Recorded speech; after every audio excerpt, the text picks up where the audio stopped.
Du og det godt. Ser det godt. Jeg ser også en vikeskifte noen som vi har kallet et missionsvikeskifte. Her fokus i mission og hvordan kunne vi som samkommer et eller annet. For folk får fætre til at hitja opp og sutja at vi kunne være vi øyne langer ut etter. Og jeg må si at jeg har finnet hvordan så ublåster og blir ikke av til øyne at hitja opp og sutja muligere. Og ikke minst at høyre om hvert Herren gjør ærastens øyne. Og det veldig oppmuntrende, og det øyne styrker mine trykk, vånen tøyne øyne, at sutja hvordan Herren kan virke. Øyne i øren London, her som det er torsført, her som det er avbjørnger, her som det ikke er alt så lett å komme vi tar med gode tøyene. Og likevel så er Herren her. Og også har jeg med til øyne i morgen, at man kan spørre hva ligger av Guds hjerte? Jo, mission ligger av Guds hjerte. Det er åtte av ansvaret kanskje høves hjertemalen, god hjerte for ødlån, men mission er absolutt noe som ligger av Guds hjerte, er at få til gode tøyene, gledebåskapen ut til mennesker, som ikke har funnet fætre ut i at det kunne være sett og frelse, få en mening vi løver noen, enda mal. Og det er helt fremmerskærende. Så jeg får også si takk til Kristian, at han er kommet her, og han hjelper oss at få egen opp og åpne noen egen. Så Kristian, tusen takk for det, at du kom. Og jeg vant ikke at jeg var sjukt for. Jeg vant at du kjenner meg motivere og ikke åkken langer frem i løgene i øsene. Så tusen takk for det, og jeg sier takk for det til det sørste møtet i øsene, at du er kommet. Så god sikning. Skulle ikke hånda klappe øsene, Kristian? Bare uttrykke akkurat takksomme. Takk for det. Jeg får be Alvor komme opp her, han klarer. Han er her. Han er her, ja. Vi får få henne framfor til Alvor nå, og vi får også synge og lytte til Los Angeles. Så er du klare? Gjør så vel. Ja, takk for det. Ja, jeg har just Kristian er undervist meg i Sverige, på Uppsala, Uppsala. Da vil jeg øtlen for vimmela ötlon ungdom som går med affären. Ja, jag har lärt framföra en sang. Jesus har haft mig vid en kross, som jag alltid rullar gåor och syr rullar nek.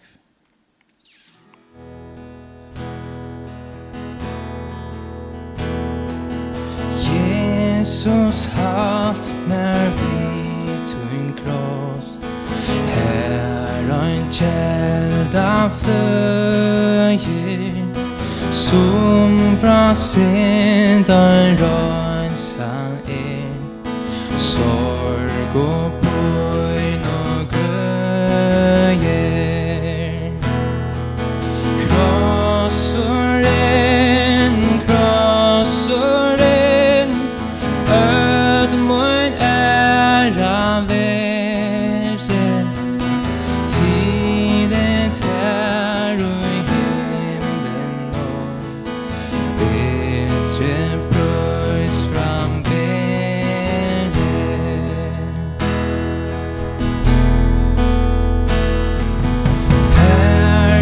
krossen skälvande, du och Herre fanns med.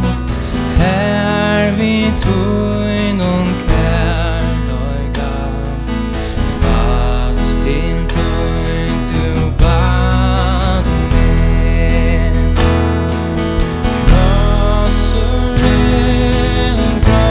Krosseren, ödmöjn ära vänner, tiden tär och himlen bättre bröds fram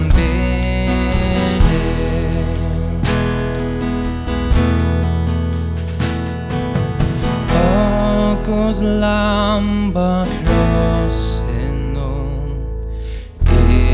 det suche hänga ui hans skugga kvön och där du med gänga. Krosseren, ödmöjn ära vänner,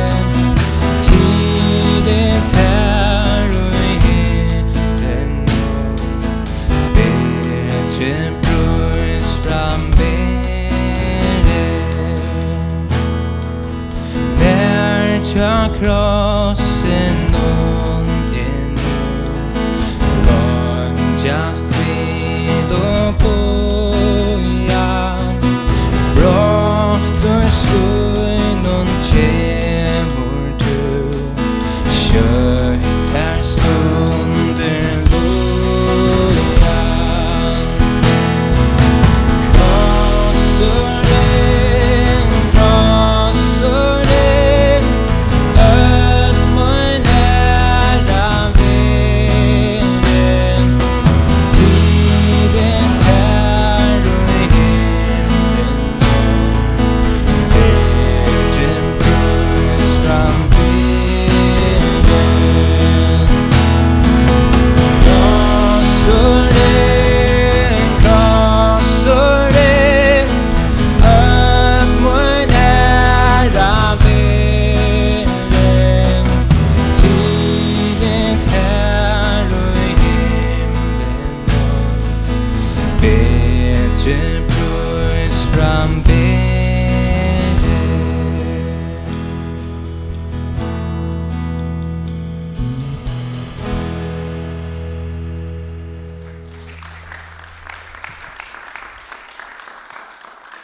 Amen. Takk for over.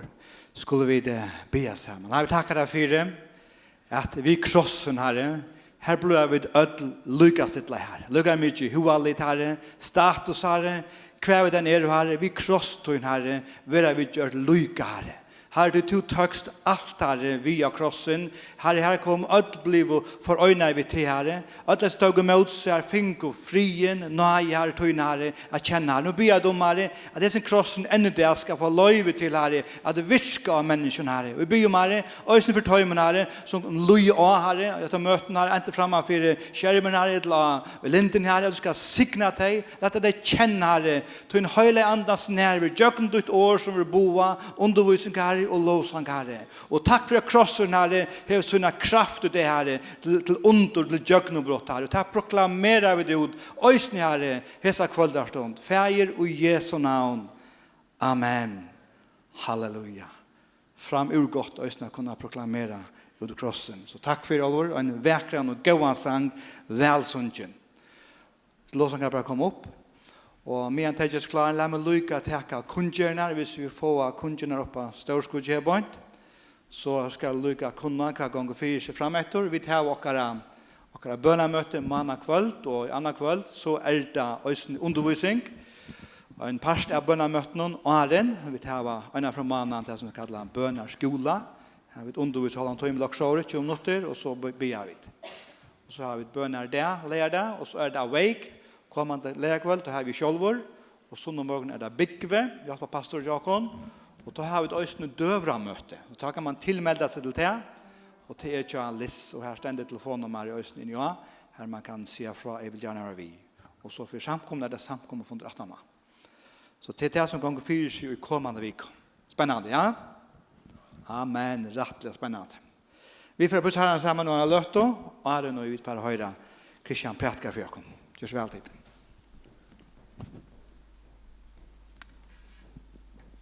Ja, og vi røyser opp.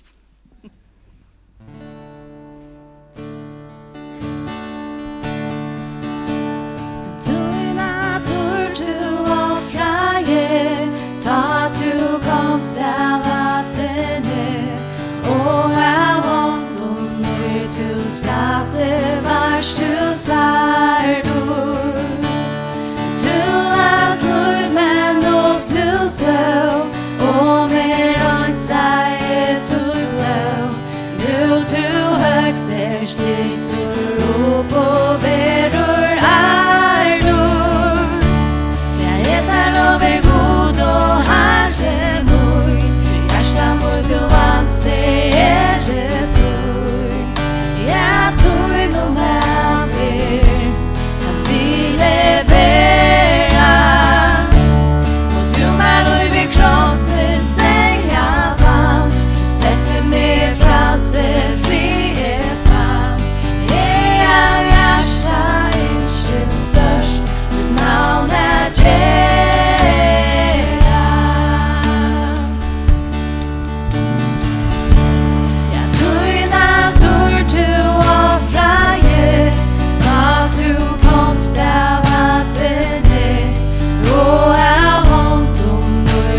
skapte varst du sarnur. Men du lats luiven upp du stå, og mer ansa tut lov. Nu du högt slittur upp og verur harur. Jeg der og vi god og her slevur, du gjersta mot du vans det tror. Jeg tror no men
Jesus, jeg elsker dig. Jesus, jeg elsker dig.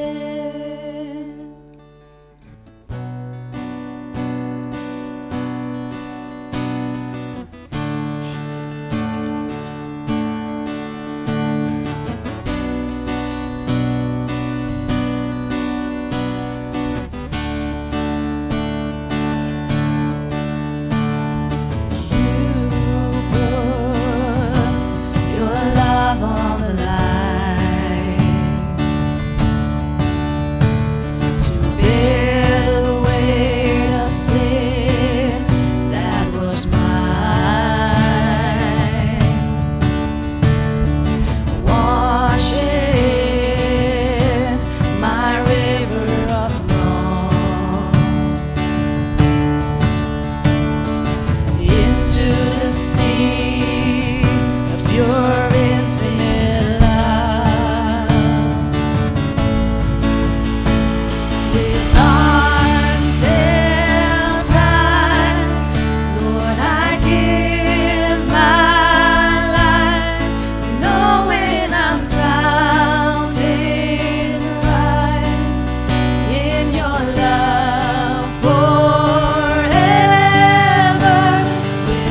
Hallelujah.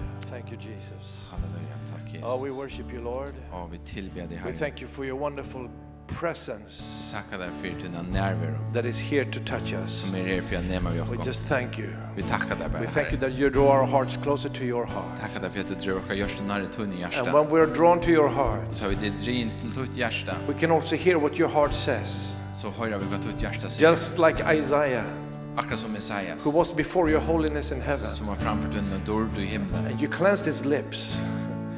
You cleansed his Och lips. så rötsade hans varrar. He saw his own uncleanness, Och han sa bara, but he was cleansed. men han var röjner. And we thank you that we can stand cleansed before your face, Vi Lord. tackar dig för att vi kan stanna röjn framför tunn i asien. Through the blood of Drökt Jesus, blå that Jesus. washes away all sin. Som rönsar bort alla synd. Oh, we thank you, Och Lord. vi tackar dig Herre. And we thank you that Isaiah, Vi tackar dig för he could Jesajas. suddenly hear Han kunde brottliga your höra voice. tunna röd.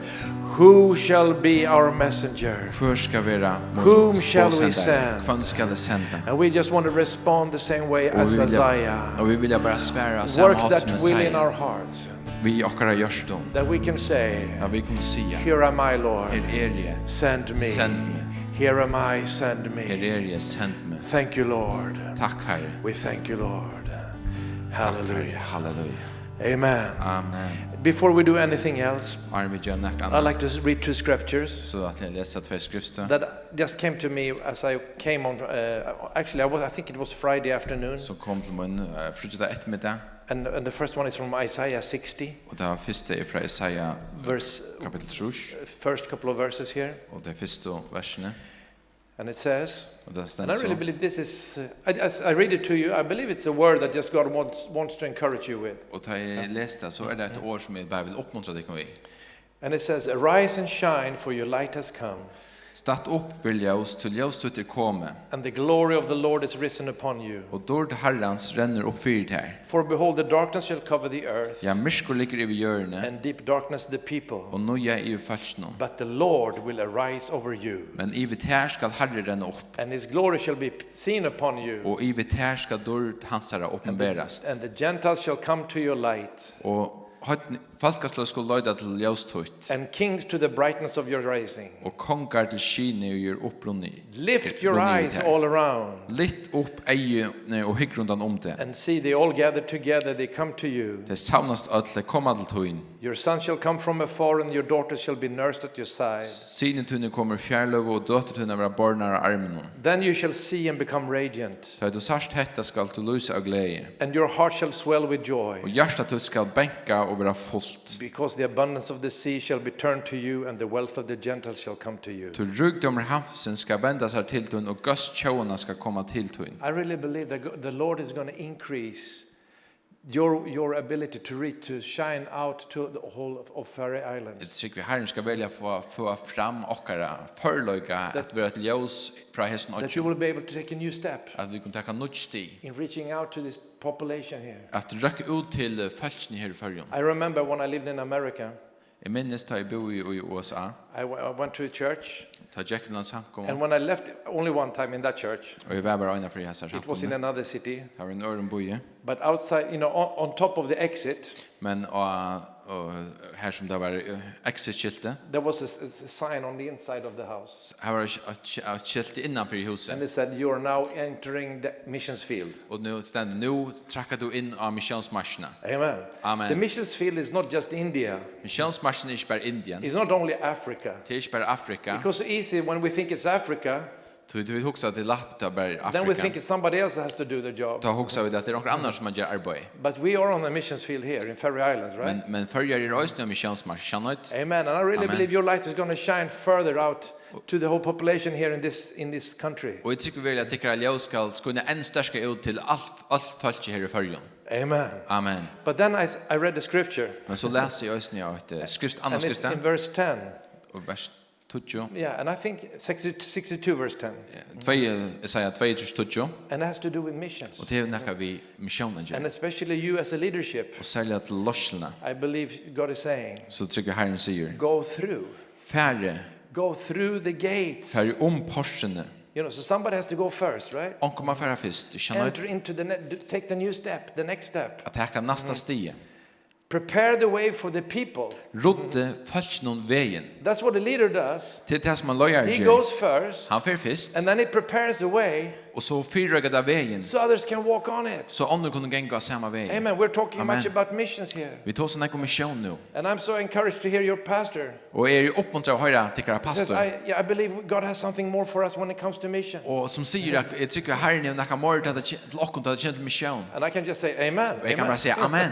Amen. Amen. But that is, you know, you start to see something. Du börjar sucha nacka. And what you see, Och det som du sa. you approach. Ta först och drev du You emot det. take steps toward Du it. tar fet emot det. Moses saw a burning bush.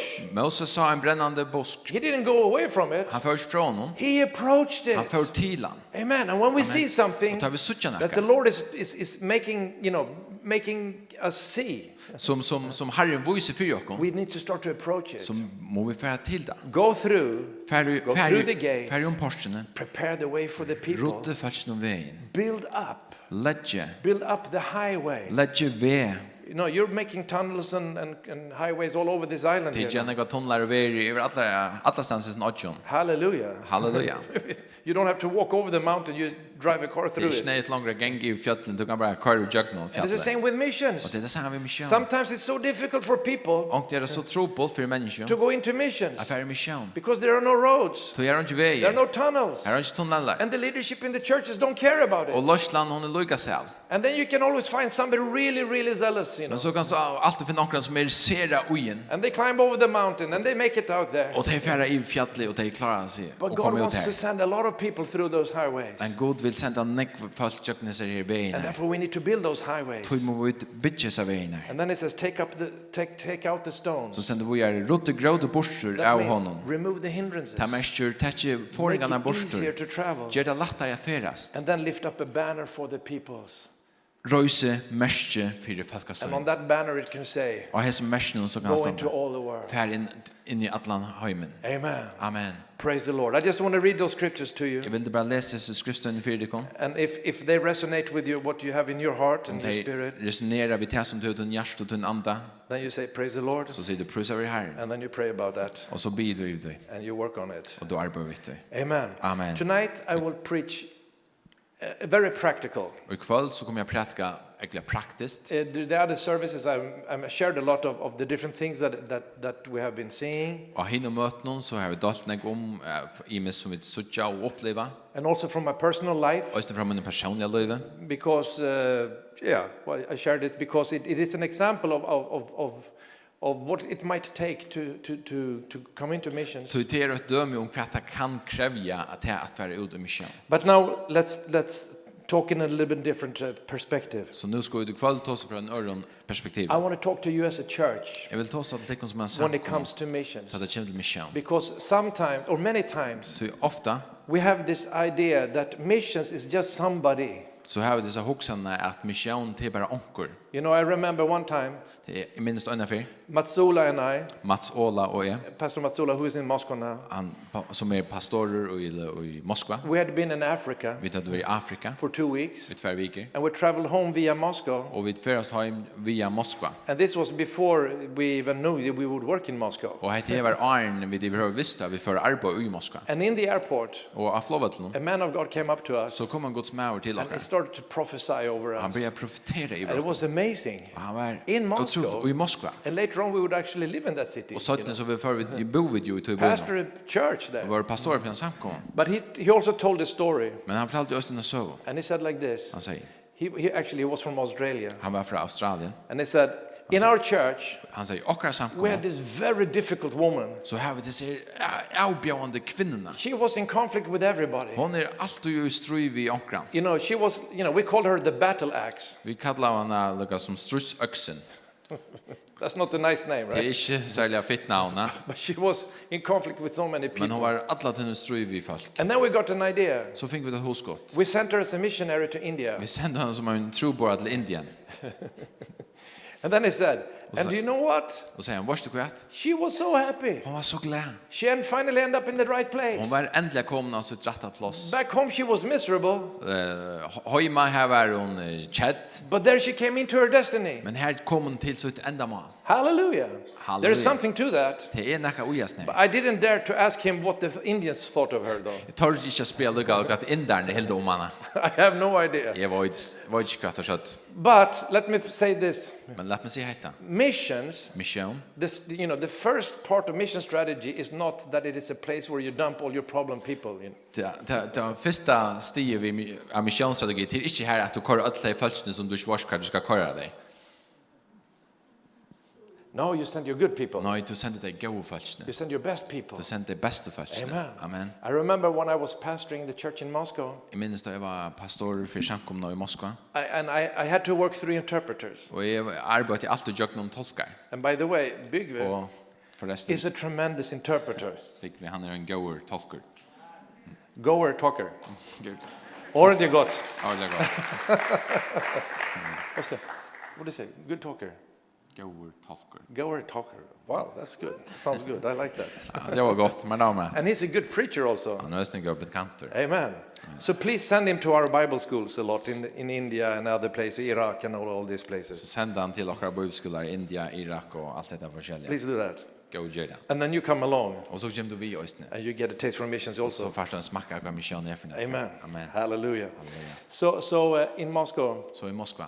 this is long time ago. Efter längst And we had this super translator. Så hade vi den här fantastiska donaliga tolken. And there was a pastor coming to visit us and preach. Så kom en pastor vid och han And he pratade. prophesied over her husband. Och han profeterade i vår mannen Chasen tolken. So that God had called him to missions. Att Gud hade kallat det till mission To Tajikistan. till Tajikistan. And I thought, come on, brother, you can't do that. Jag också, bror, come on, du kan inte göra If he detta. goes, Om han fer, his wife goes, så får han säga kona. and I have no Och jag interpreter. har ingen tolk. Go and prophesy in your own church. Här och profetera ut din egna samkomma. But the Lord spoke to me immediately. Men Herren talar i bönen till mig. Like that, Således. Let them go. Lät dig färd. Release them Frigiv dig. with a smile. Vi gör någon smule. Amen. Amen. So I let go of them. Så jag lät dig färd. And I have to say, Vad man säger. we had such a tremendous harvest on interpreters. Och vi hade en fantastisk inhästning av tolkon. Not only one super interpreter, Inte bara en ordentlig donan i en tolk. but a whole cohort of them. Men en rikva av dem. Wow. Wow. So we send more people, happily. Så vi sänder fler folk där vi glädje. Amen. Amen. All right, so let's talk about the church to begin with. Låt oss börja med att ta som samkomna. God starts the church. God börjar sina Jesus says, Jesus säger. I will build my church on this rock. Och han säger, ska hända klätt ska And det the gates bygga of med hell shall not samkomna. prevail Och against it. portor, Matthew 16. There. There we have. Och här som klätt ska bygga samkomna och portor där skulle inte få valda henne. God, the church is not a man-made thing. Samkomman är inte något som en manager. The church is born out of heaven.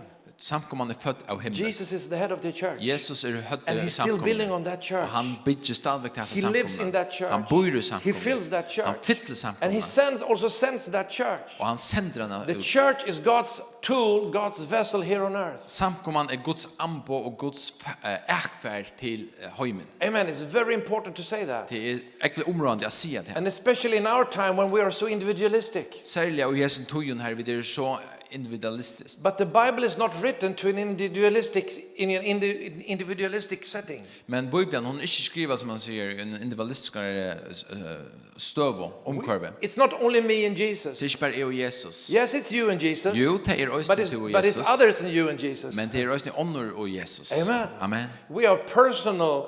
God is personal in his relationship to us. God är personlig i sin relation med oss. But not individualistic. Men han är inte individualistisk. Amen. Amen. God has put us into something God har sett oss in in his own family, och i hans egna which familj is called a church. som vi kallar samkomman. And that church is just more than just a nice fellowship. Och samkomman är mer än bara gå fällskap. That church is actually very powerful, very strong. Samkomman är sera kraft mycket It sera has stark. existed for 2000 years. Hon har varit till och i 2000 år. Hitler, Stalin, Mao, so many has tried to destroy this church over the years. Hitler, Stalin, Mao, så nekver imisk menn har lønt at de har lagt samkomna. In Russia they said, Og I Russland sa you know, it will just be a few years and there will be no more Christians. det bara nokre få år så for at det ikke være flere kristen. Yeah, go and look. Ja, hekk nu så sørst du. There are more Christians than communists there. Det er today. mer kristne der enn kommunister I Russland. Voltaire, the philosopher, Voltaire, Hansbøtching, he predicted the dissolution of Christianity. han får si at kristendommen får halde opp het. Now they use his home as a storage for Bibles. Og nu brukar de heimen til noen som en gangstå til bibler. Hello. Amen. Amen. The church is powerful. Samkomman kraft And mykje. God uses the church Og Gud brukar samkomna. to do his will here on Det earth. gjør hans vilja her så gjør. Amen. Amen. Amen. Amen. So in the day of Pentecost, Så av kvøyde sånn, there are a couple of things that happens. så hender det noen ting. Jesus said just before, a few days before the day of Pentecost, Nekker få det en kvøyde sånn, og så sier Jesus. after the Holy Spirit comes over you, you will receive power to be my witnesses in Jerusalem, Judea, Samaria, and to the ends of the earth. Men tid skulle få kraft av hele anden kommer i vetikkon, og de skulle være vittnemøyne bæ i Jerusalem, og i øtlen Judea, og Samaria, og lukka til enda gjerne. And 10 days later, Og tog det 17. the disciples are praying, Og lærersvennerne tar bau, and suddenly they hear a sound of a storm wind. og brottelig så hører der at ljau ansa av en mektig storme. Just like in Faroe Islands, lots of storms, you know. Akkurat som i førjen, nekve stormer. But not only storm, Ikke bare stormer. tongues of fire come down, Tunger ansa av elde kommer and they ned. start to speak with new Og tongues. det blir tås en nødgen tunger. What is happening? Hva hender? The Holy Spirit comes upon every one of them, Heilig anden kommer iver øynekvann av dem. and God brings them into a new dimension of the supernatural life in the Holy Spirit. Og Gud løyde inn i en nødja dimensjon av løyvnen og i heilig andan. Amen. Amen. But that's not the only thing that Det er happens. ikke bare det som hender. They speak in tongues, Det tås av tungen. and other people that hear them, Og andre folk som hørte deg, they don't understand anything. They think that they're drunk, det skilte ikke hva det sett, og det hele det var full. but they still hear their own languages. Men de hørte lukket for egna mål. They come from Persia, De they kom come fra from North Persia, Africa, Nord-Afrika, from Turkey, from Tyskland, Saudi Arabia, Sura-Arabia, all over the place. alla möjliga ställen fra. And they hear their own Og languages. de hørte at det egna mål. Amen. What does that mean? Hva er mest det? It's prophetic Det er that profetisk. the Holy Spirit At heilig is anden, now sending this group of people at han sender disse folkene into the rest of the world. inn i resten av heimen. This is not a Jerusalem thing. Det er ikke bare nekka som hender i This is Jerusalem. a world thing. Det er nekka som hender i heimen. It starts in Jerusalem, Det byrjar i but it Jerusalem, doesn't end in men det Jerusalem. endar ikke i Jerusalem. Hallelujah. Halleluja. Hallelujah. Halleluja. That's wonderful. Det er fantastiskt. What happens later in the same Hva chapter? hender 17 i samma kapitel? But Peter first has to explain it to everybody. Peter han var fiskere fra fri ötlån. Okay, we're not drunk by wine, just so you know. Okej, vi dricker inte fotler av vojne, bara så du vidar det. But it's the Holy Men Spirit. det är hela i anden. And then he starts to preach the Och så gospel. börjar han prätika And evangeliet. 3,000 people Och 3000 are människor cut in their heart. blev mest utav And they say, görstum. what shall we do? Vad skulle vi göra? We are lost. Vi är och What shall we förtakt. do? Vad ska vi göra? And he says, repent and be Han säger, baptized. vänd vi och lät det kun döpa. And they're baptized. Och det var döpt. And they're added to Och det var lagt att säga them. tajmon. Added to them. What to them? Tajmon kvärt. Well, at the same moment, Jo, the Holy hästen Spirit löften. was poured out. Så blev helig and, helig anden God blev also gave uthällt. birth to something Så gav God, födde God näka that fram. had not existed yet on earth. Som inte hej existera än av hjörne. That's the church. Det var samkomman. Amen. Amen. So at the same time, Så the samståndes Holy Spirit is poured upon the disciples. som helig anden kommer iver lärsvännerna. God also gives birth Så föjer God ösne to the church samkomna. that will be built on the rock, Som blev byggt av and the klätten. gates of hell shall not prevail Och parter against it. där ryggen skulle du inte ha valt av henne. What does that mean? Kan mest det? The gates of hell shall not prevail Att against parter it. där ryggen skulle inte ha valt av The henne. gates Porterna are the paths into a city with walls. lukka som ingången till en boi vid muren. And sometimes we talk about closed countries. Och också när vi tåsar stångt land. But Jesus says, Men Jesus the säger, gates of hell shall not prevail against it. porter där ryggen skulle inte få valt av henne. You know when the ISIS were taking over the Middle East, Ta i ISIS, tog iver miester. we couldn't go there and preach to them, Så kunde vi inte färre här prätka för dem. but we got hold of a very good idea. Men vi fick ett ser gott hosgott. We came across some people that had drones, Vi kom och even några folk som hade droner. and with that drone, Och vi är som droner. we packed it with small electronic things like this, Så packar vi det vid som elektronisk ting så ska hända stötten. which was the Bible Som var Bibeln and Christian education teaching. och kristen undervisning. And then this drone can fly in over ISIS area Och så förutsatt dronar över IS-ökene and will drop these small electronic Bibles. och släppte så små elektroniska bibeln.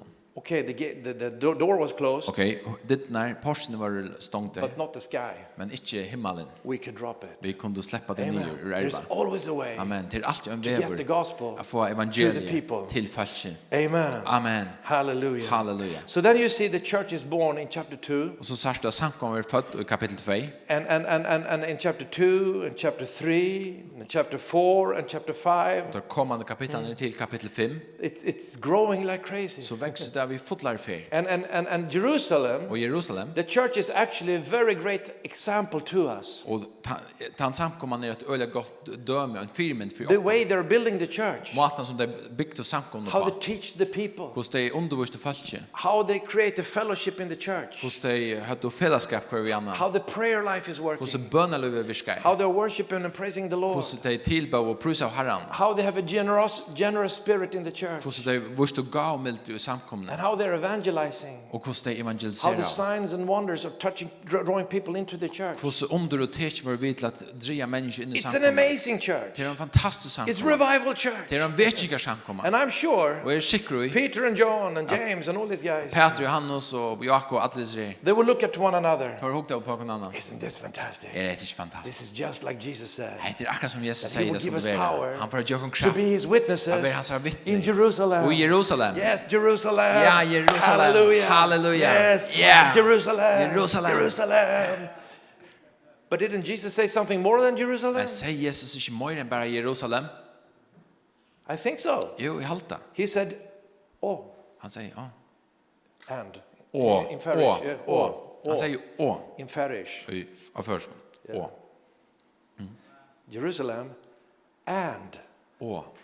But you know, they did not have time to think about all. Men tar du inte toja också om å. They were super busy. Tar var sera upptäckning. They were building a church. Tar byggt och samkomna. And they were supposed to do. Och tar var då som tar skulder då som gera. And it's growing. Och tar vax. And growing. Och vax. And growing. Och vax. And growing. Och vax. And then you come to chapter 6. Och så kommer du till kapitel 6. And it's one of the strangest scriptures in the Bible. Och det är en av de mest lögnaste skriften i Bibeln. I think we have to read it. Jag hade vi må läsa det. In chapter 6, verse 1. Och i kapitel 6, vers 8. And it says, now in those days, Och här som döden. when the number of disciples was multiplied. Ta i tal lärsvänna vax. Is it good that the number of disciples are Är multiplied? det gott att lärsvännan växer i talet? Is that good? Är det gott? I would say it's very good. Jag vill sagt det är sera gott. It's the dream. Det är drömmaren. That's what we want. Det är det som vi vill. That's what we long Det for. är det som vi långas det. Amen. Amen. But here it says, Men så stannar vi här. they were multiplying. Det växer. There arose a complaint against the Hebrews by the Hellenists. Så börjar jötarna tala grekisk att knarra mot hebreerna. So here is not hallelujah, Så här är inte halleluja. it's knarrande. Det är att de knarra. Knarra. Ja, gränj. They're complaining, right? Yes. Yeah, knorrar in Swedish. Ja, knarra. Knarra. It's not hallelujah. Det är inte halleluja. They don't come to Peter. Det kommer till Peter. Pastor. Pastor. Wow. Wow. This is fantastic. Det är fantastiskt. We have revival. Vi har vetting. No, this is gone. Pastor. Pastor. Too many people. Här får ni folk. I don't get my food. Jag får inte mat. And especially that group, they don't like us. Särskilt hasselbulten, det är dagen inte. That's a problem, you know. Det är en trubbel. But there are solutions to problems. Men det är lösningar på trubbel. Long story short, Länge så har stått. Peter says, Peter okay, säger. you know, we just have to keep on minister the word and prayer. Okej, vi må hålla fram vi att tjäna vi åren och bönerna. It's not good we stop that and start to serve you. Det är inte att vi det är inte gott att vi håller på att vi tog att tjäna dig och vi mäter. We have to find 7 guys, Vi må finna tjejer, good people, goar män, full of the Holy Spirit, fotlar av heliga anda, and power, och kraft, and patience, och tål, and love, och kärleka, and loving kindness, och längtmål, and goodness, och and medlöka, mildness. och så vidare. I think you get the Det är idea. alltid skilja kan man vi. And also with Greek names, Och just när vi griskor navnen, so that you Hellenists så att tid grickar feel that you're very well taken care of. följa att det var tyckte väl är.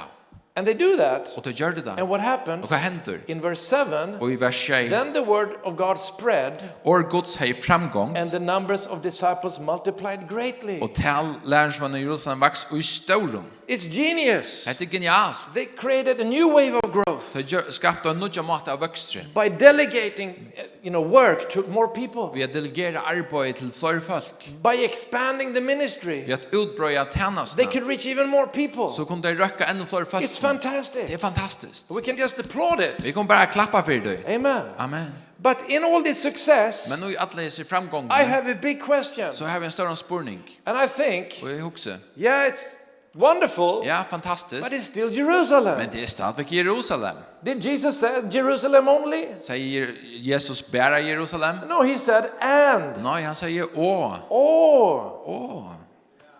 Åh. Tell your neighbor. Oh. Ser vi grannen till där?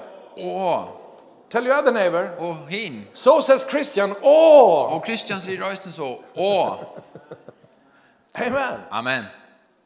And that's what I'm thinking. Och det är det som jag huxar. Because these are spiritual Det people. heter andliga folk. These are apostles. Det heter apostlar. And still they kind of, I'm missing something here. Men jag saknar något här.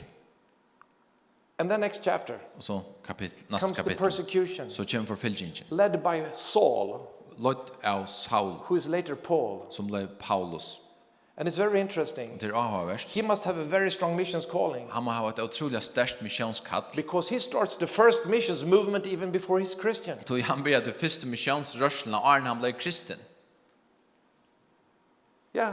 Ja. He starts to persecute the church. Han började förfölja samkomne. In chapter 8, I kapitel 8 it says that Saul was consenting to the death of Stephen, stända Saul samtidigt i att han var driven. and at that time a great persecution arose against the church. Och samma dag brast av hör ätsak mot samkomne i Jerusalem. Yeah, and they were all scattered throughout the regions of Judea and Samaria. Det var öll spjatt Judea och Samarialand. Just like Jesus said, Akkurat som Jesus the Holy säger. Spirit Heliga Ande will send you to Judea and Samaria. ska sända dig till Judea och Samaria. But they didn't go to Judea and Samaria. Men det först till Judea och Samaria. And now Saul comes. Och så kommer Saul. Oh yes, and they go to Judea and Så Samaria. för det Judea och Samaria. And they preach everywhere. Och det pratar av alla ställen. And now comes the big thing here. Och nu kommer det helt From stora. verse 4 and onward. Och i vers 4 och framåt. One of the deacons, En av diakonerna, Philip, Filip, one of the seven, en av dem tjej. in chapter 6, do you remember? Och i kapitel 6 minns det.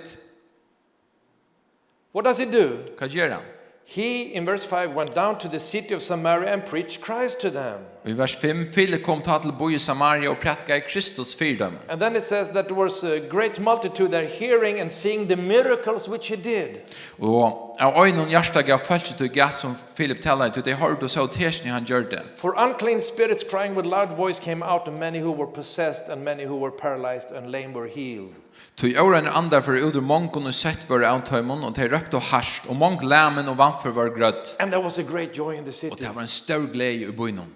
This is fantastic. Det är fantastiskt. Still, Men I'm thinking, så huxar jag. why didn't they send him here 2 to 3 years ago? Får ju sända han det inte 2-3 år framan undan. He's not far. Det är inte längt. He can get there in a day by foot. Det var bara en dagsfärd till gångo. It took persecution to get him there. Det måste förfylking till för att han kom här.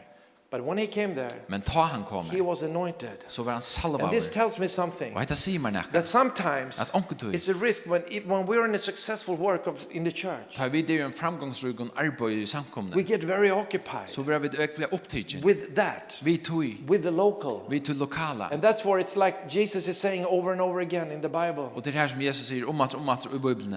Lift up your eyes. Hick upp. Lift up your eyes. Hick upp. Amen. So you can see further. Så du ser längre. You see wider. Så ser bröjare. You see the greater. Du ser som är större. Amen. Amen. So here finally, Så ändliga. the Jerusalem church Jerusalem moves samkomman into missions. flyter in i And then missionsvirksomhet.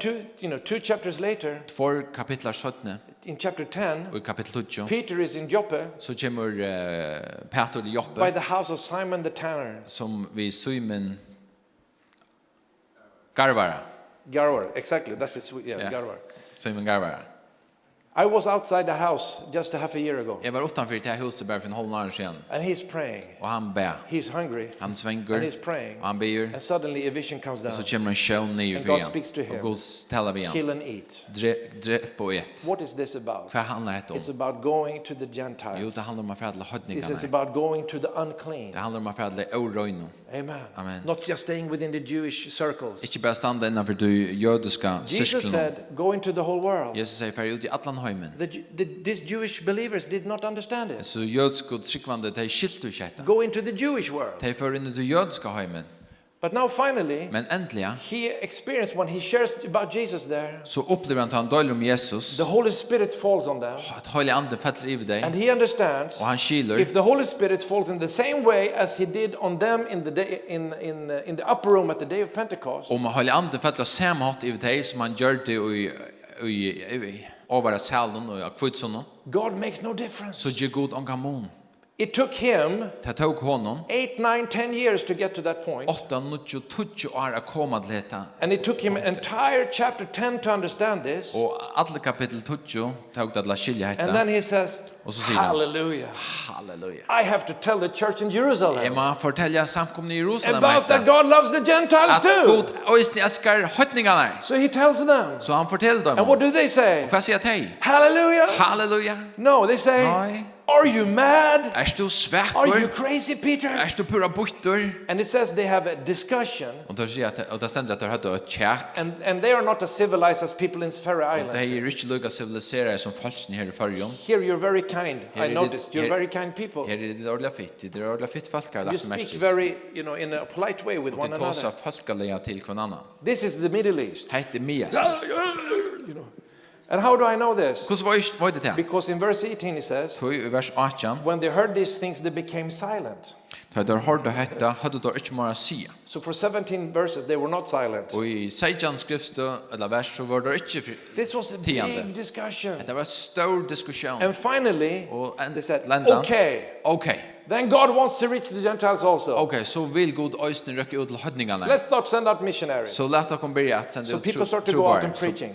Så folk begynner å fære ut og prætika. But what happened? Hva hendte? In verse 19, I vers 19, now those who were scattered after persecution, that rose over Stephen, traveled as far as Phoenicia, that's Lebanon, Cyprus, and Antioch, that is Cyprus and Syria, the preaching the word to no one but the Jews only. de som spjatt var vi atsøkne størst av Stefanus før nu lukka til Fønika, til Lebanon, Kypern og Antiokia, til Syrien, men tala og året til ångan åttan bæst til jøder. So what is happening here? Hva hender her? They just cannot break out of their religious and cultural framework. De har tro avbjørn til dem å bråde ut av deres kulturella og religiøsa rammeverket. We don't have that problem Vi har jo kjent because trolagan. we are not Jewish people Vi er ikke jøder who have 2,000 years of heritage in religious life som har 2000 år av arve og religiøsen løyve. that forbids us to mingle with other people. Som gjør oss forbud for at være sammen vi øren folkeslag. But to be honest, Men for å være ærlig, I think we might have other problems så halte jeg vi det har ære trolagan. because this was not only theological. Det handler ikke bare om teologi. When they solved the theological problem, they still had the cultural problem. Ta der hadde lukket som løst og teologspurningene, så hadde der stadigvæk tar mentene They nærlige still did not trolagene. mingle with the others. De var stadigvæk ikke sammen vi henne. What kind of thoughts do we have Hva for tankar har vi that kind of gives us the excuse som gjør oss hendene disse undanførslene that the Great Commission is not for us? at missionsbøyen ikke for oss. You know, sometimes when you preach about missions, Og vi først har vi pratet om mission, and you can almost hear how people are praying out there. og du kan nesten høre hvordan folkene byer ute. Lord, here am I. Lord, Herre, her er jeg. Send my neighbor. Send grannen til meg. Amen. Amen. But you know what? Men varst kvart. God hears those prayers too. God har øysen til her bønner. Your neighbor's prayer. Altså, bønner til grannen til deg.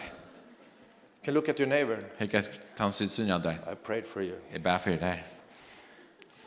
Amen. Amen. So this is Jerusalem Church. Så heter Jerusalem samkomma. A success En framgång. in so many Og ways. i sånne god stil. But in this very respect, they did not really do it, make it. Men av hæsson særlig utørslig østen så klarer det ikke vel. And it takes us to chapter 13 Og det teker oss til kapittel 13 in the book of Acts here. og i apostelsøvne. And they are praying, Det er bia, they're fasting, det er fasta, they're ministering to the Lord. og det er tjena framfor And the Herrens Lord asjon, speaks to them. og Herren taler til deg. Separate them to me, Paul and Barnabas, for the work that I've sent them. Tæsmer ut Barnabas og Saul til verset jeg har kallat dere til. and then they send them out. Och så sänder det ut. And that's the beginning Och till början of more sending. av Moira sändande. Paul comes back Paulus kommer åter and Barnabas. och And it's Barnabas time to go again. och det tog jag för stätne Because of a conflict that is separate. och på grund av en konflikt med Torbar så för det kvälls ut. But he found new missionaries. Men han fann nya trobar. Silas traveled with him now. Silas för vi honom. And John Mark started to travel with Barnabas. Och Johannes Markus han för vi And Barnabas. more missionaries would go. Och fler trobar för oss där. So this church Så hända became a samkomman base of missions. blev en bas för It was mission. breathing missions. Ja, anda i mission. But they were not just a missions organization. Men det var bara som missionsfellowship. Det They var were inte still a bara local missionsfellowship. church. Det var stadigvæk en lokal It actually samkomman. became it probably went up to 50,000 members.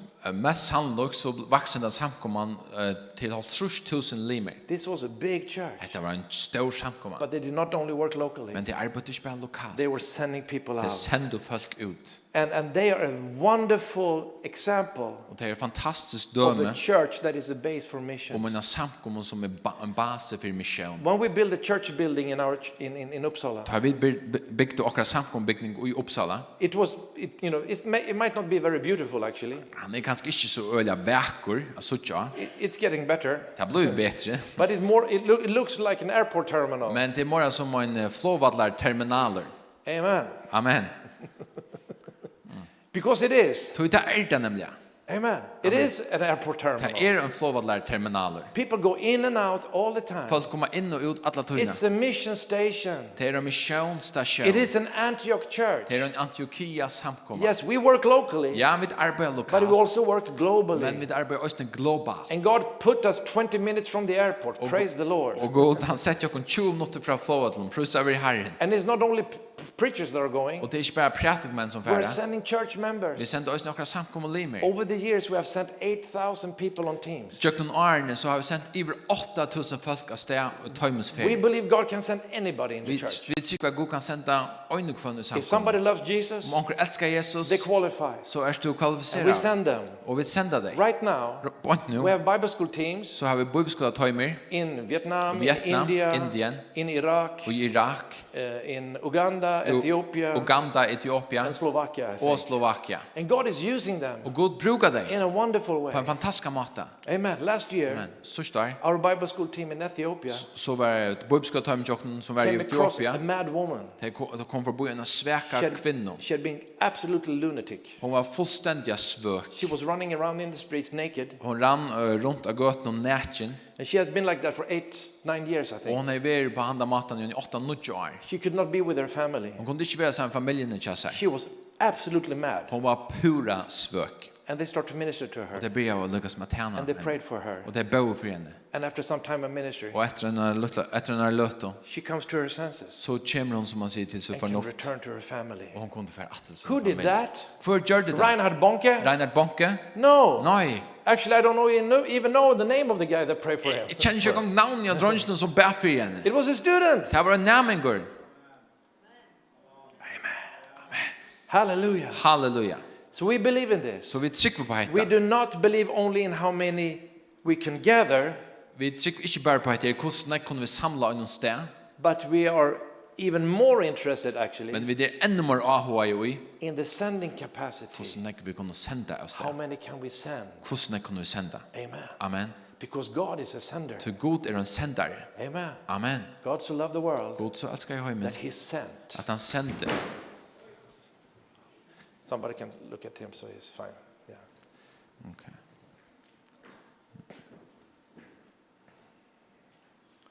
All okay? Yeah.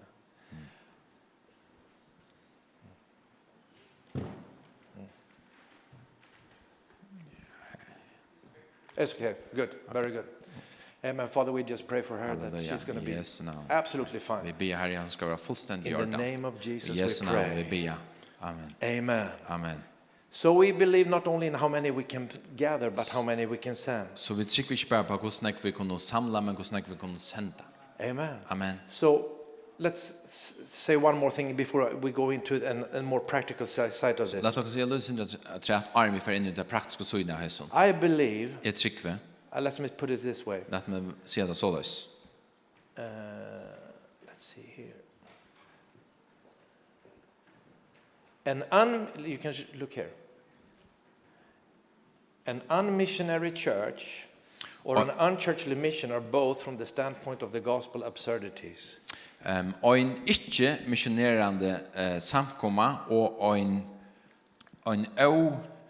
samkommelig mission bæge ut fra evangelien til nakka skoft i vidui. What does that mean? Kan merke It dette? means if we have a church At om vi har en that has samkomma no passion or any zeal for missions, som har onga passion, onga eldhova for mission, there is something lacking. så manglar nekko i The other samkomma. side of this is Hins siden av when we have hesten a mission tar vi til en that mission is not interested in establishing the church out there, som ikke avhøy i at etablera samkomna her ute, it is also something missing. så det også nekka som So manglar. the church Så samkomma is both the tool bæge et ambo that does the job som ger arbeid, and is also the goal of the work out there. og til også målet vi arbeider her ute. When we come to a missions field, Da vi kommer til en we are missionsmarsk, sent from a church så er vi sendt fra en in samkomma, the vision of the church. og i visjonene til But samkomna. when we get there, Men da vi kommer her the til, goal is så er målet there's going to be a church here. at det skal være en We samkomma want to her. establish a church Vi here vil etablere en samkomma because her. it's the only way Så det er den eneste to see måten the church, the fruit remaining long term. at sucha lengt er frukt. Amen. Amen. So that's why when we come out, Tog tar vi komma ut, we start to train people. så ber vi att uppvänja We start to folk. teach Vi people, att lära dig raise them up, att rösa dig upp. and then we work together with them. Och så arbetar vi samman vitt dem. And step by step, Och stig för we stig release them into more and more authority. så utlöser vi det in i mer och mer myndlaga. And then in a few years, Och om you have a local church så har du en lokala run by the samkomma local people. som blir lagt av de lokala folkna. You have to continue to support them Du måste hålla av fram vi har stolat dem and maybe supervise them och to kanske begin with. ge dem en rådgivning. But they are locals. Men de är lokala. Amen. And they're established. Amen, de är And they etablerade. will bear fruit that bears fruit Och that de bears ber fruit. avväxt som ber avväxt som ber avväxt. Amen. Amen. Praise the Lord. Pris över Herren. Okay, let's go further. Jag tror för vi är. So how do we then do missions? Fosse gera vid så mission. What are the mission projects we can do? Kvart är det missionslugga som projekten som vi kunde göra. And I would say like this. Och jag vill sagt på In henne every måten. gospel, Och i kvarjon you evangeliet find truths here. så finner du sannlagar. And let me do this very Och quickly. låt mig göra kött. In the Gospel of John, Och i Johannes the evangelium Bible talks about the Word becoming flesh, så talas det om att året blev hållt. about Jesus becoming human. Och Jesus blev människa. He entered into the earthly culture. Han kom in i den juriska heimen, He was the Son kulturen. of God Han var Guds soner that became a son of man. som blev en When we människosoner. go into a new culture, Tar vi för en ny kultur they are different. så är det örvise. Or maybe we are the different ones Och actually. vi är faktiskt de som är örvise. And we have to go there. Och vi må färre här. And we have to do the same thing as Jesus is. We have to incarnate, Och vi må göra det samma som Jesus gör det till det att vi må bli lika som de. become one of them. Gerast en av töjmon. Amen. Amen. Cultural sensitivity Av våra följt som i fyra kultmentan till and töjmon. good cross-cultural communication. Och gå att lika som tvärkyrklan kultur Amen. I will not mention it more now Jag kommer inte ta så mycket om det because this is just something you can nu. go into in more depth in some other time. Så heter kan man ta som mer skötne. But it's just good to mention it Det är gott att nämna det. because Indians are not Swedes. Så i Indien här tar det inte svenskar. I know by experience. Det var det jag ignorant. And they also know by Och det är vi experience. då snäva ignorant. Amen. So let's go to the Gospel of Luke. Så låt dem för att Lukas I evangelium. don't know if you've noticed it, Jag vet inte om du lagt det till but in märkes. that Gospel, Men i hesen evangelium you have an expression that comes over and over again. så har du ett uttryck som gånger åter och åter. And that's the poor. Och det är fatöka. In Luke 4:18, Och i Lukas I 4:18 have come to preach the gospel to the poor. kommer att prätika evangeliet för de And fatöka. you see throughout the Gospel of Luke, Och du ser att jag allt Lukas evangeliet. Jesus has a very big heart for poor people. Jesus är störst hjärta för de fatöka. Amen. Amen. And in this gospel, Och i hesen evangelium we also have the story of the good Samaritan. så har vi det om sövna om Samariebygvan. What did he do? Vad gjorde han? He didn't see this beaten down man. Han sa inte den här mannen som var In the name of Jesus, Och i Jesu namn, be healed. vägrötter. No, he washed his wounds. Nej, han vaskade saren. He took him to a hotel. Han rönt sig och han tog han till He washed him, he fed him. Han vaskade honom, han gav And let honom him rest mat. and recover. Och lät honom kvila så han kunde komma And fyra he sig paid efter. in advance for him to stay longer. Och han betalade lika som framan undan så att det snart kunde It's vara längre i practical sina hem. help for a man in trouble. Det var praktiskt hjälp till en man som är troblagar. And if you travel the world a little bit, Om du färdast och synder i hemmen, you come across a lot of people people with much trouble. Så møtte du nekkom folk som har nekva troblagar. We work in Kolkata. Vi arbeider med landet Kolkata. I tell you, there is a lot of people with trouble Jeg there. sier, her nekk folk med troblagar. They live in the with the families in the street, many Det of the people. bygger samme familie med av gøtene. It's horrible. Det forferdelig. There's no future for many of them. Det ikke fremtid for nekva av But dem. God's heart goes out to them. Men Guds hjärta stretcher sig ut till dig. Amen. Amen. So here, as a part of a mission strategy, Som en part av en you missionsstrategi, can do mercy work. så kan du göra det alltså miskunnar arbete. Some spiritual Christians, Som är andlig they kristen. say like this: Det säger "Oh, we så. should not do mercy work Åh nej, vi ska inte miskunnar arbete. because they need to hear the gospel." Nej, det skulle höra evangeliet. Yeah, but okay. Ja, men okej. But if the belly is hungry, Men om boken it's making svänger, so much noise they can't hear your gospel. så larmar han så att han hörde inte prätka evangeliet. Hello. Hallå.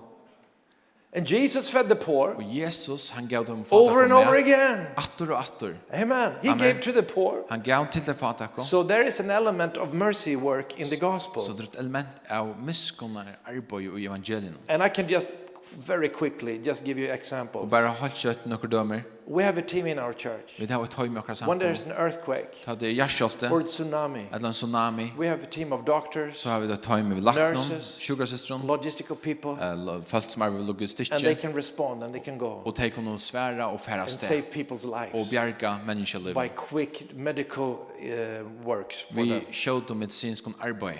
Amen. Amen. You can also do more long-term health work, of Vi kunne course. også lukka som arbeid møyra lengt til at det kommer til helse, Drug rehabs. rusevnes avvenning In Russia, i Russland, drugs are a very big problem. så rusevne en sera stor trobladj. So in the Word of Life network, Så i livets år netversjonen, it's somewhere between 200 and 300 drug rehabs. så det angstens mellom 200 og 300 And it's very simple. rusevnes avvenningers hus. They take the guys in Til teka, etter Or øyelig til women. teka kvinner eller menner inn, and they tell them, og de forteller dem om, just so you know, bare så du varst det, here Jesus is the method. her Jesus metoden. So you have to open your heart for Så Jesus. du måste åpne ditt hjerte for Jesus. Otherwise we can't help you. Annars kunne vi ikke hjelpe deg. And every morning Og hver morgen they get up early så kommer de opp til ja, and they pray for 1 hour themselves. og de ber selv i en And then time, they have Bible og studies. så har de bibel And og then they lesna work. og gransking, And så then they have arbeider de, prayer. så ber And they de, have Bible og studies. så atter bibel They just go on and go on and go on. og så helt det frem. And after 3 to 6 months, Og 18 trutjar til 6 they are måneder, off drugs. så de fri av fyrusen. And if they want to, Og om de ikke det, they can continue one more period. så kan de holde av frem en As a helper. tøyerskøyat træt som hjelper. Yeah. So they get established. Så de vil ha grunnlag. After that, 18 they can go to a mission school. så kan de føre en And when missionsskola, they go through that, og da de fører they're sent out så når de sendt to ut start new drug rehabs. til å bli nødt And avvenningerstø og And samkommer. now just that part of the World Life Network is about 100 churches. Og til slæg av arbeid og livets år nettversen omlag 100 samkommer. Prison ministry. In Fangseltjeneste Ukraine, og i we're Ukraina. working in so many prisons. Så arbeider du ser nekvån fangselen, And we even have Bible schools inside some of the og vi prisons. har en ta bibelskoler som er fangselen. So when they come out of the Så prison, da de kommer ut ur they're fangselen, already built up in their faith. så det langt og styrst utrunne. And then we bring them into the Og church. så får vi det inn i So samkomne. they don't have to go back to their old friends. Så det behøves ikke for at det gamle vinner.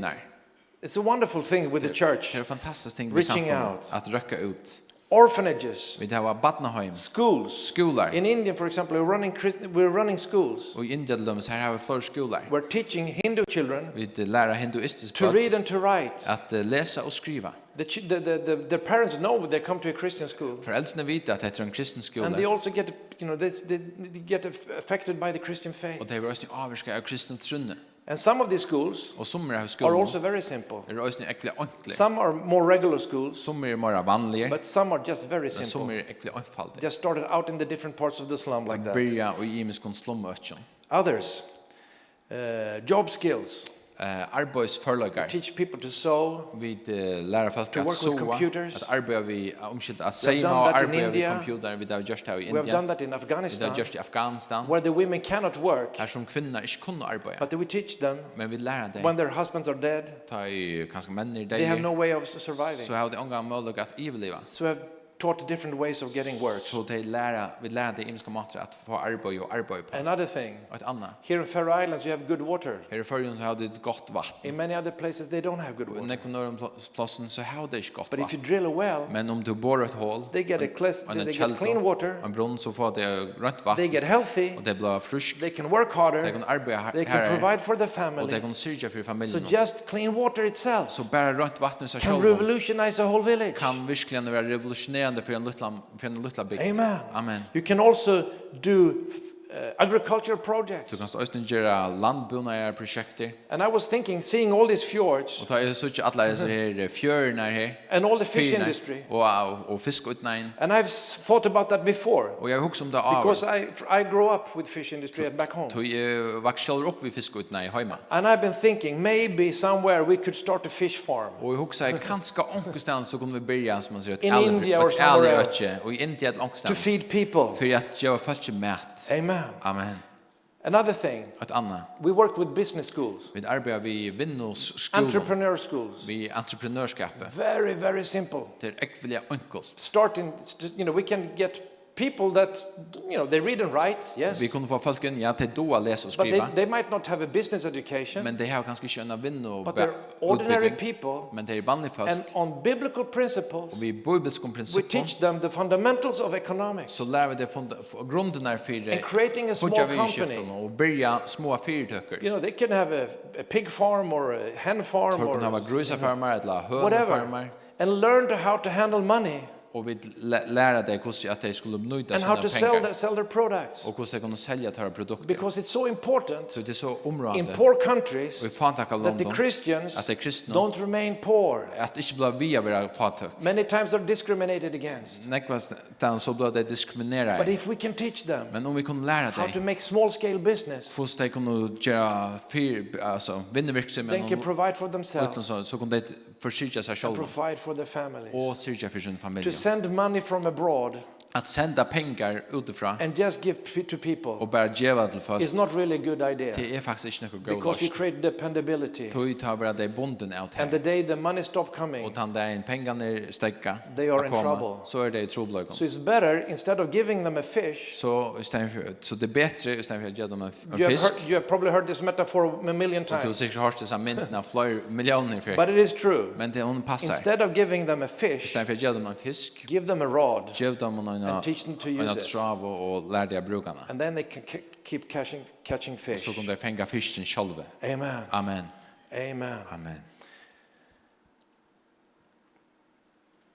So these are different ways Så heter det ju imse matar. through social work Sök någon socialt verksamhet. you can och arbete. bring in the gospel. Så kan du dela I evangeliet. can add one more thing. Jag kan lägga ett ting att säga. Business as mission. Vinnelu som mission. I've seen in some of the missions fields where we're working. Jag ser av några missionsmarknaden här vid arbete. For example, the South Koreans are very good at Till this dömes så är det ju Sydkorea ser det donaligt lätt. because they're very entrepreneurial. Det är ju entreprenörisk utöra And mat they can set på. up a big factory in India Och de kan bygga en fabrik i India or in Vietnam or eller somewhere. Vietnam eller någonstans. And they employ people. Och så sätter de And folk. here, just that fact, Och bara ta they fakta create jobs. så skapar de arbete. They lift people out of poverty. De lite folk ur That's a fattiga good thing. Det är något öliga gott. Amen. Amen. And on top of that, Och att rätt since they're Christians, så är kristen they also show they are a living testimony. så är det en livande vittnesbörd. Yes. Ja. And beyond that, Och att rätt for anyone who wants, en som vill they can create meetings så kan de ha where the möten. gospel is shared in that factory. Som evangeliet blir dolt av fabrikerna And it's working. och det rickar. I've seen it. I could show you pictures Jag kan visa dig kon of thousands of people mindre av tusen av folk in a factory right in Vietnam with people we know. och en fabrik och i Vietnam av folk som vi känner. And that way the gospel transforms. Och så lösnar kan evangeliet bröda. Amen. Amen. Amen. Amen. In South America Sydamerika and in places in Africa, och i stövn i Afrika this is actually a fact så är det ett faktum. that the Christians, Att kristen they get through the gospel att jöknun a new evangeliet mentality och en nutja that is mentalitet not passive asking, som är inte passiv och spyr. but entrepreneurial. Men han They entreprenörsk. start to make a change. Det börjar göra And they brödingar. start to come out of poverty. Och det börjar komma ur The fatakadöme. gospel transforms people. Evangeliet ombröder människan. Amen. Let's go further. Låt oss för vi The Gospel of Mark. Markus This evangeliet. morning we read out of the scriptures. Så morgon så läser vi detta How skriftsteg. Jesus tells the disciples Hur Jesus blir lärsvännerna and the all believers och alla tryggvande. go to the whole world, preach the gospel to every creature. Affära ut i allan heimen och predika evangeliet för allan skapningen. But he also says, Men han säger ösne. these signs shall follow those that Hese believe. tecken skulle fylja heimen och tryggva. So this means that the gospel should be preached as evangelism. Så det märker att evangeliet ska predika som But God also evangelisering. has a way Men God har to ösne en väg confirm that word att stäfästa året. with signs and Vi wonders. undron och tecken. Amen. Amen. And that's something wonderful. Det är något fantastiskt. I remember many years Jag ago, också för nekvän år it sedan. was actually my first year as a preacher. Det var faktiskt min första år som en predikant. I was preaching in Slovakia, Så predikade jag i Slovakia. and we had gospel meetings. Och vi hade evangeliemöter. We borrowed a Lutheran church, Vi landade i en lutherska kyrkja. and the priest was there. Och prästen var He was här. very kind Han var ordentligt fytter. and a little bit surprised also, Och ösnen synder bilsen. because the power of God started to touch people. Tog Guds kraft börja att nema vid människor.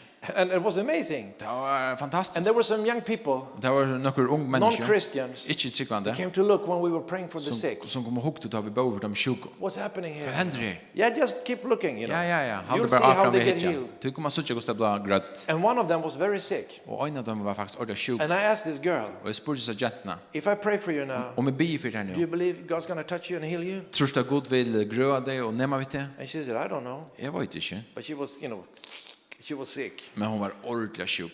So I said, don't worry, I believe. Vi är spännande. Jag trygg. And I lay hands on Och her jag lägger händerna av henne. and I prayed for Och her. jag ber för henne. And the Lord touched her. Och Herren nämnde henne. And she started crying. Och hon började gråta. I believe, I'm fine, I'm doing well. So the power of God Så Guds kraft convinces people samför människor. that this word that they heard, it's not man's word, but it's God's word. Att det år som de hör är inte människoår, men det är Guds år. Amen. Amen. And the wonderful thing is, Och det fantastiska är, this is not only that few preachers can lay hands on the det sick. är inte bara några färre predikanter som går känslan av det sjuka. These signs Hese shall tecken follow those who believe. skulle fylja töjmon och utskikva. I remember I was in Tajikistan for the first time, Jag minns då jag först vinner var i Tajikistan. 1991. Och nu är I lived in Siberia, Jag bor i Siberia. but I made a mission trip to Central Asia. Men jag gjorde en missionstur till Centralasien. And we rented a culture house. Och vi loja av ett hus. And then we invited people, Och så bjöd vi människor. non-believers, or rather Muslims came. Vantryggande och muslimer kom. And for 3 nights, Och I was uttryckvalt preaching the så gospel, predikade jag evangeliet. inviting people for salvation, Bjöd jag folk in till frälsa. and people got healed. Och människor blev frälst. Got saved. Människor blev frälst. And third night, Och tredje I kvällen preached after Mark 16. så predikade jag Markus 16.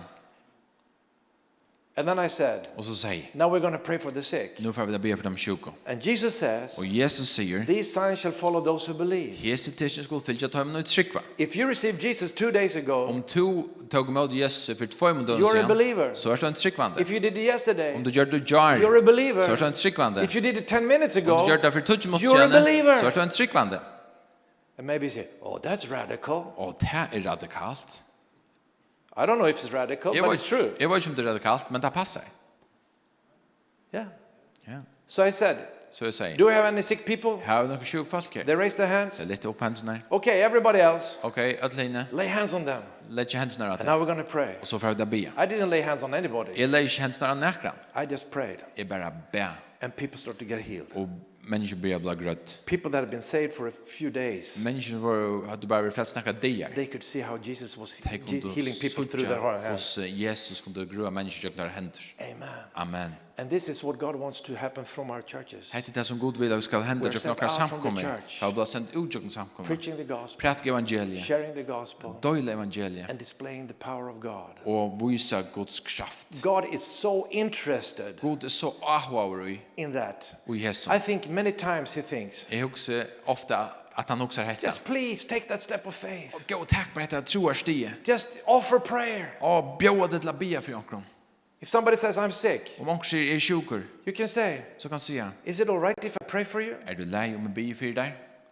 And they can say, Och it's okay. Ja, och tänk och säga, ja, till lei. And they can say, oh, I don't believe in God. Och tänk och säga, jag tycker så gott. And if they say, I don't believe in God, Och om det säger jag inte tycker jag god. You can say, well, that's not a problem. Och så kan jag säga, men det är inte något trubbelage.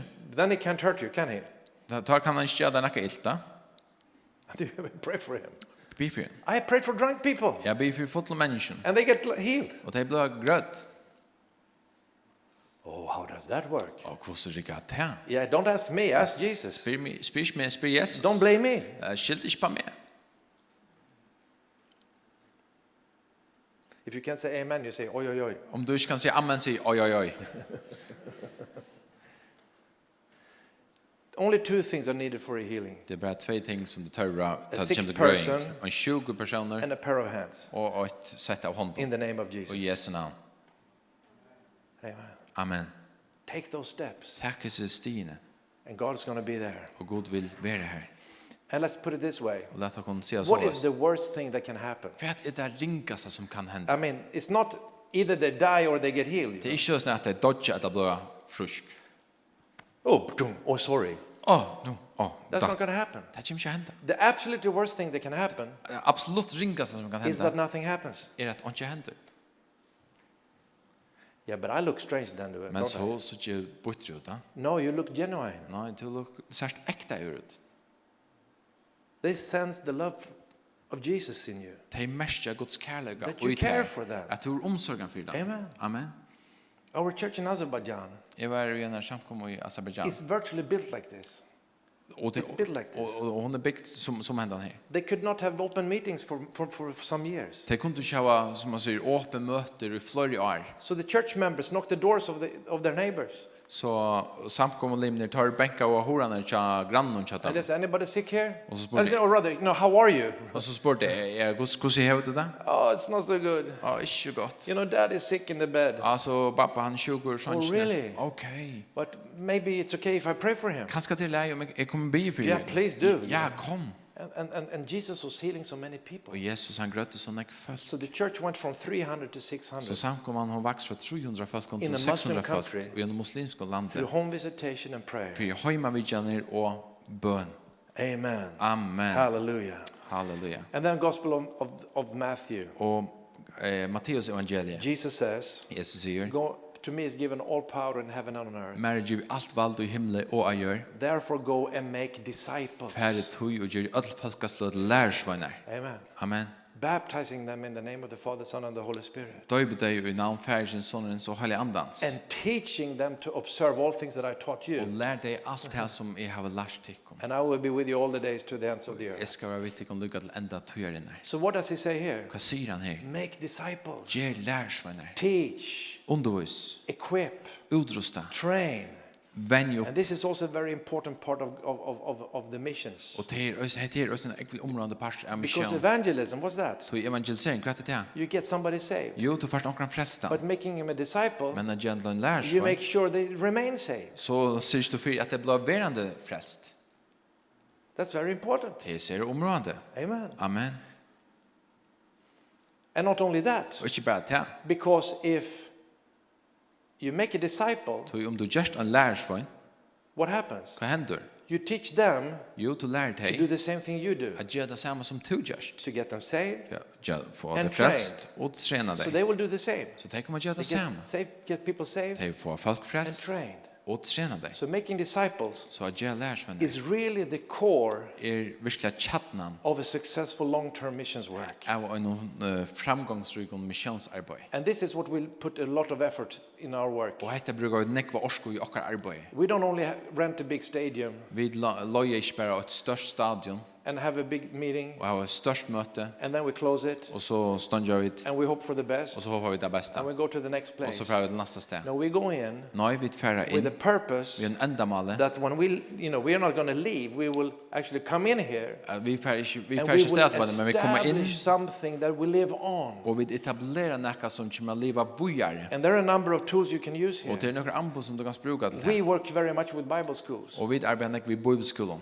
And you have seen it with your own eyes. Og han, Bigger was last year. jeg har sett det selv med egna And you were there also, yeah? Vi In Datan, right? Datum, ja. Yeah, Datan. So I don't know, you should go there sometime.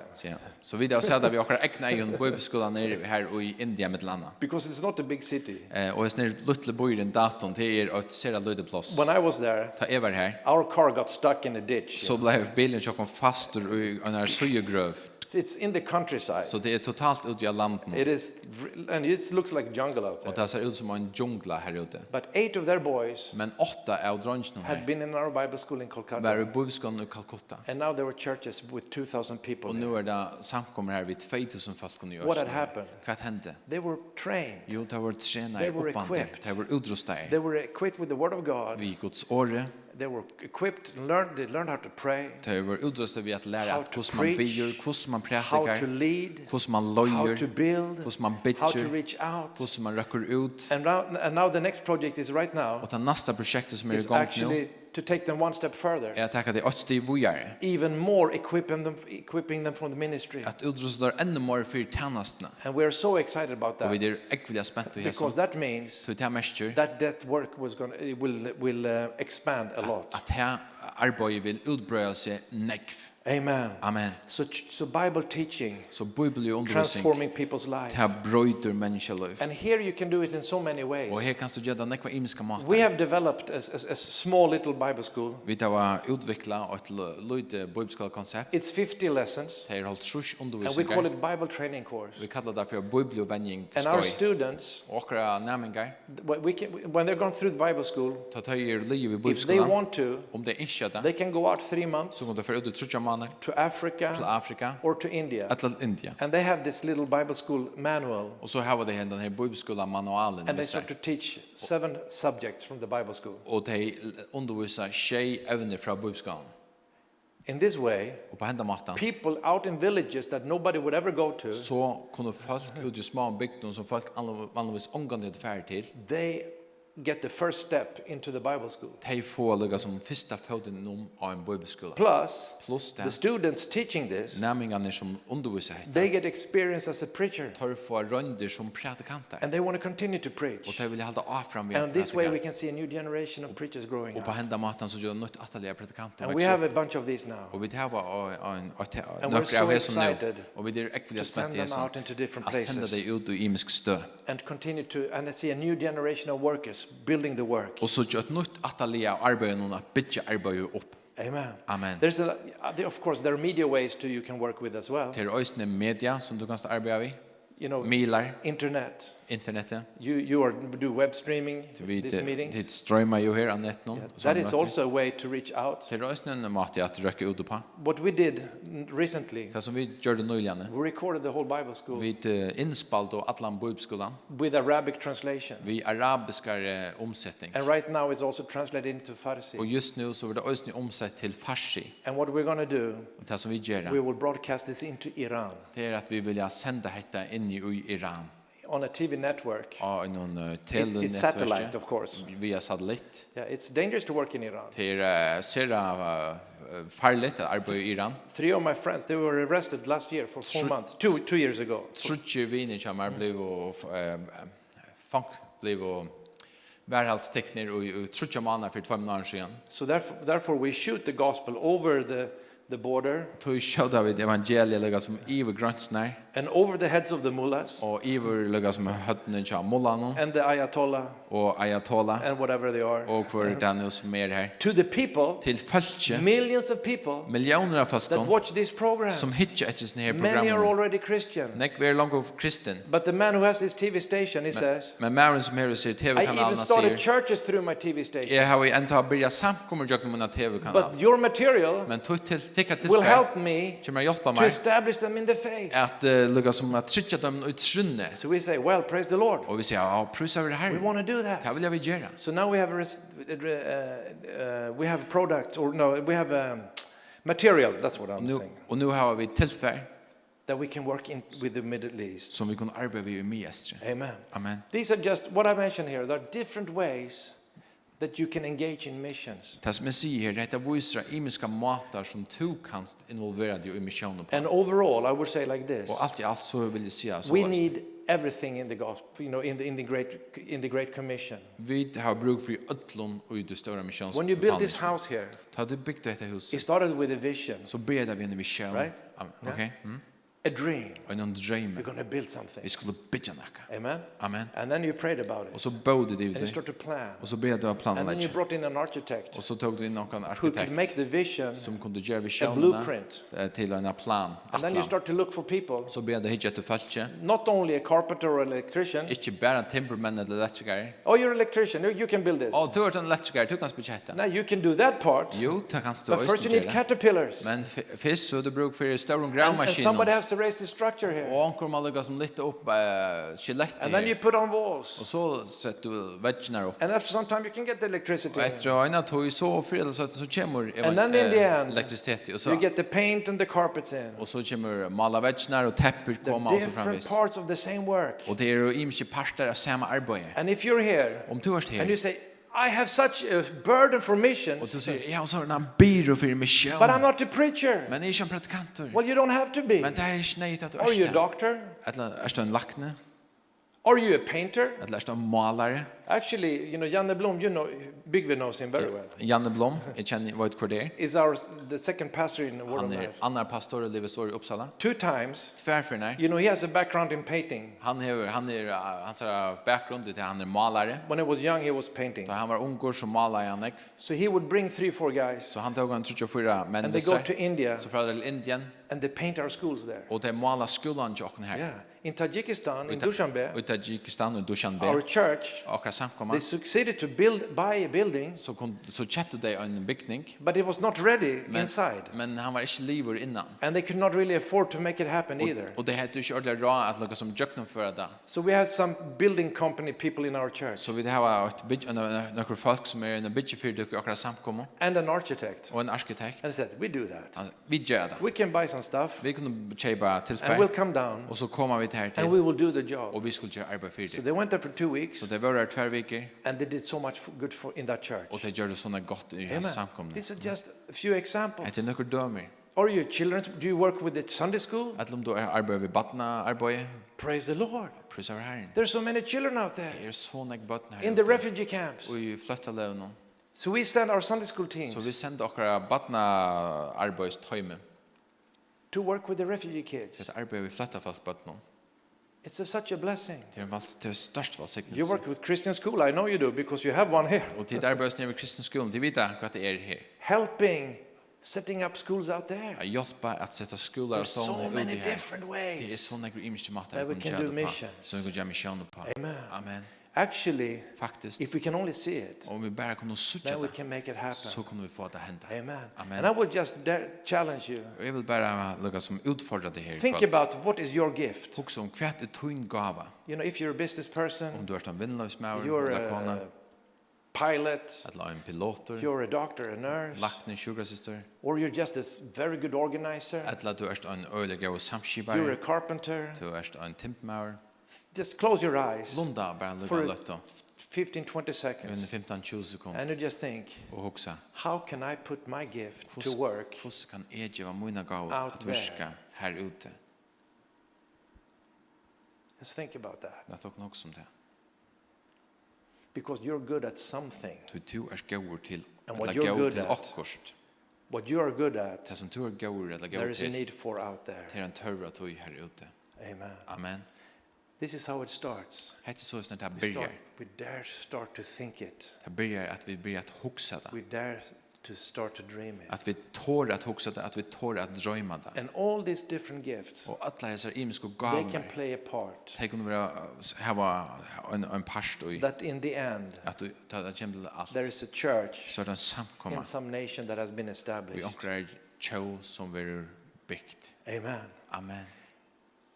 And a local church like this En lokal samkomma can som start to heter dream and breathe this kind of thinking and when it comes to missions. kan börja att anda och drömma ta det kommer till att slä huxan och ta det kommer till mission. Because God wants to use the church. Du god vill bruka som samkom. But the wonderful thing is, Det är fantastiskt. a church doesn't have to do it alone. En samkomma pjus göra det själv. We can do things together. Vi kan göra ting samman. I like what Carl Gustav says.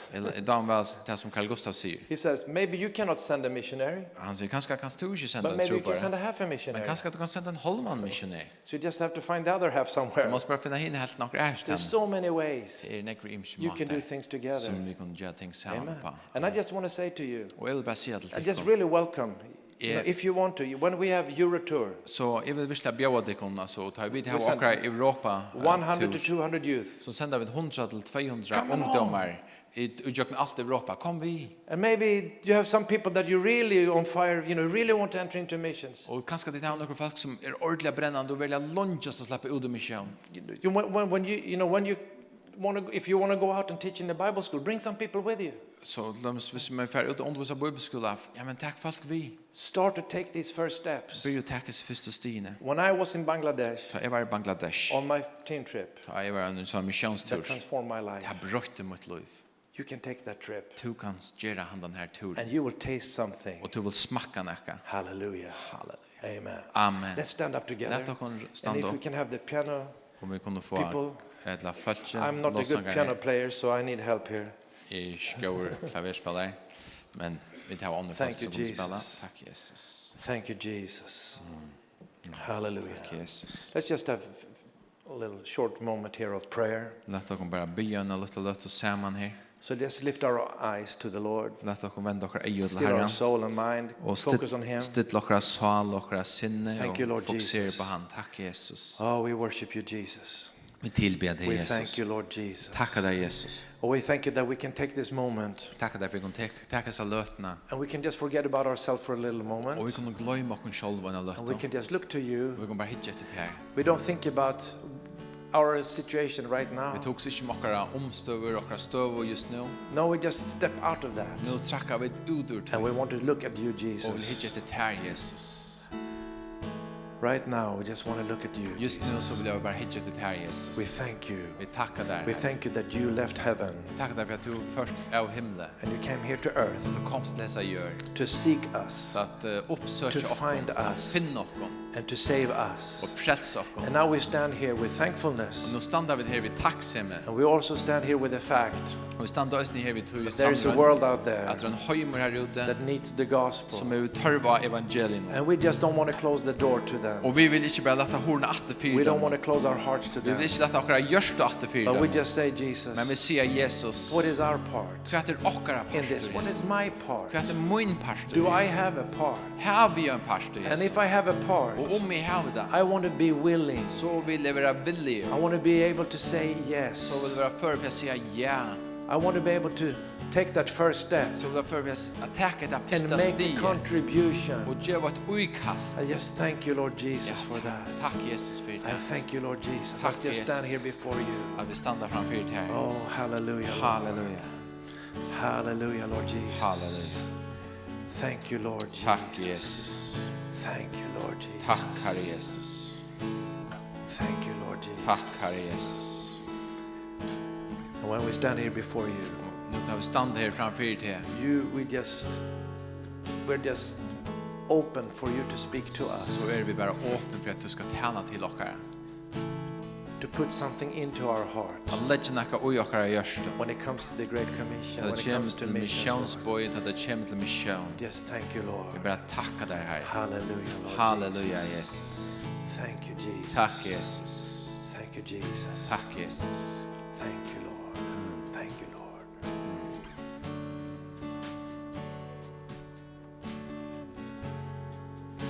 Father, I pray for this church. Färre bi för samkomma. I thank you that it's like you are dropping this idea, this thought, this next step of entering into missions. The awareness of the Great Commission. Ja Jesus, du släpper just nu här Jesus. Det är som tankarna och nyresa samkomma om att vara mera tillvidare och om att tracka in i mission.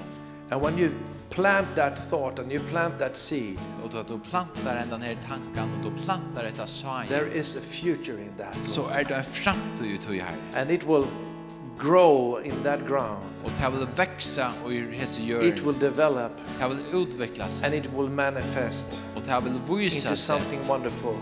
och i något fantastiskt. And I just ask you, Lord Och jag bara Jesus, ber dig, Herre to just Jesus, plant that att du plantar detta. awareness of the Great Commission like never before, Det är så Lord. tillvidarna om missionsboj mer än närkande för. In the center of this church. Och i chatten av I samkommet. thank you for it. I touch där I för det. thank you I touch that där. this can be an Antioch Att church. detta kan vara en Antiochia samkomma. A church that is sending. En samkomma som sänder. Sending. Som A sänder. church with great sending Och capacity. en samkomma i stor And sändare I thank you kapacitet.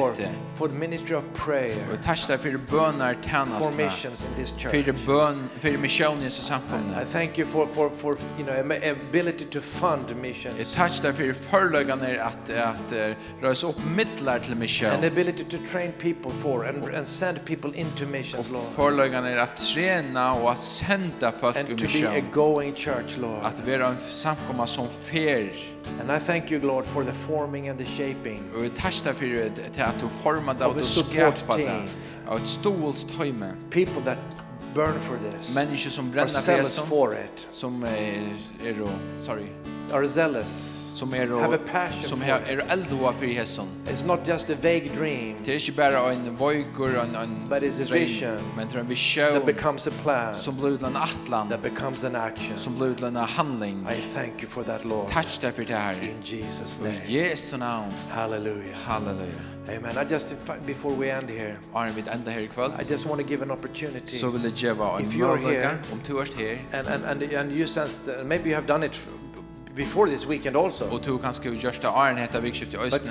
But you sense, I believe I have a part in missions, one way or the other. Men du följer att du är en part i mission och en hatt eller en annan. I want to go, Jag vill or färda. I want to send, Eller jag vill sända. or I want to do both. Jag vill göra bäg. But I start to sense there is a growing passion here Men jag märker att det är en växande passion här. when it comes to Så att missions. det kommer till mission. And if that is you, you just raise your Om hand. det till så lite under hand.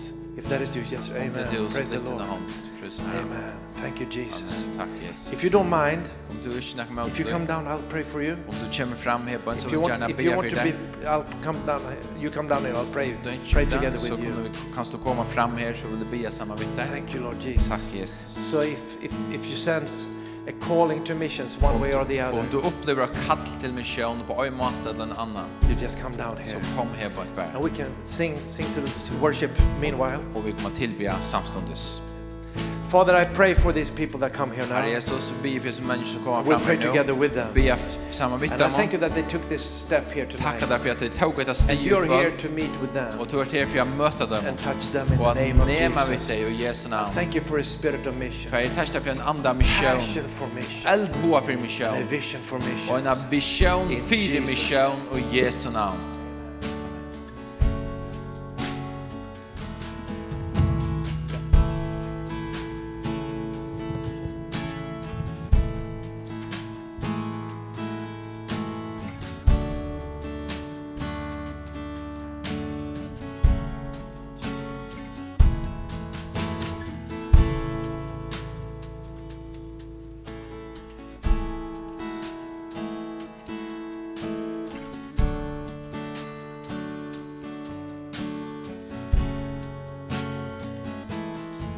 God, I look to you. I won't be overwhelmed. Give me vision to see things like you do. God, I look to you.